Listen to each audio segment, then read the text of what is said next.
Hello বন্ধুরা, আমি আজকে তোমাদের সাথে এমন একটা রেসিপি শেয়ার করতে চলে এসেছি। দেখতেই পাচ্ছ এইসব জিনিস কিন্তু মানে পটলের খোসা, আলুর খোসা, যে সমস্ত সবজির খোসা আমরা সাধারণত কেটে কিন্তু ফেলে দিই। আজকে সেই রকম একটা সবজির খোসা নিয়ে কিন্তু দুই রকম সবজির খোসা তোমাদের সাথে রেসিপি শেয়ার করতে চলে এসেছি।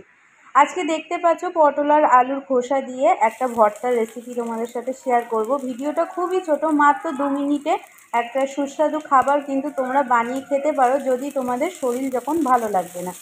তো এখানে আমি পার্সোনালি একটা বলবো, তোমরা এখানে আদাটা স্কিপ করবে, কারণ আদাটা দিলে কিন্তু খেতে ভালো লাগবে না। আমি দিয়ে দিয়েছিলাম, এটার কিন্তু একটা বাজে একটা আদার গন্ধ বেরাচ্ছিলো, তাই জন্য তোমরা আদাটা প্লিজ স্কিপ করে যেও।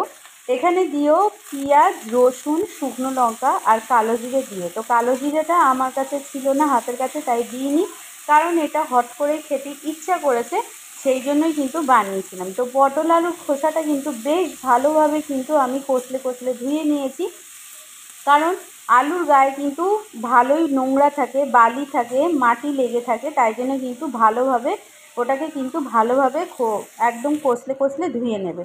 তো দেখো পটল আলুর খোসাটা ভালোভাবে ধুয়ে এখানে যখন পেঁয়াজ আর রসুনটা যখন ভাজা ভাজা হয়ে গেছে, শুকনো লঙ্কাটাও, তখন কিন্তু পটল আলুর খোসাটা আমি কড়াইতে অ্যাড করেছি। তারপরে পটল আলুর খোসাটাও যখন ভালোভাবে ভাজা ভাজা হয়ে গেছে, এর মধ্যে অল্প সামান্য দিয়ে দিয়েছি নুন, তারপরে দিয়ে দিয়েছি হলুদ।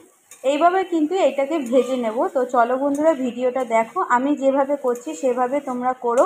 শুধু আমার মতন একটা ভুল করো না, তোমরা আদাটা দিও না, তোমরা আদাটা ছাড়া কিন্তু এই ভর্তার রেসিপিটা করো।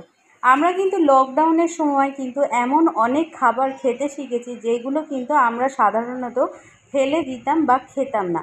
আমার সাথে কারা একমত সেটা কিন্তু জানিও।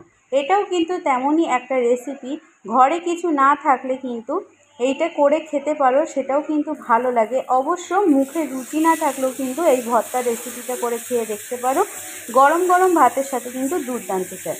তো দেখতে পাচ্ছ আমার কিন্তু পটল আলুর খোসাটা ভাজা হয়ে ঠান্ডা করে কিন্তু আমি মিক্সিতে বেটেও নিয়েছি। তারপরে একটা ছোট্ট কড়াইয়ের মধ্যে অল্প একটু সামান্য তেল দিয়ে ভর্তাটা আরও একবার নেড়ে নিলাম।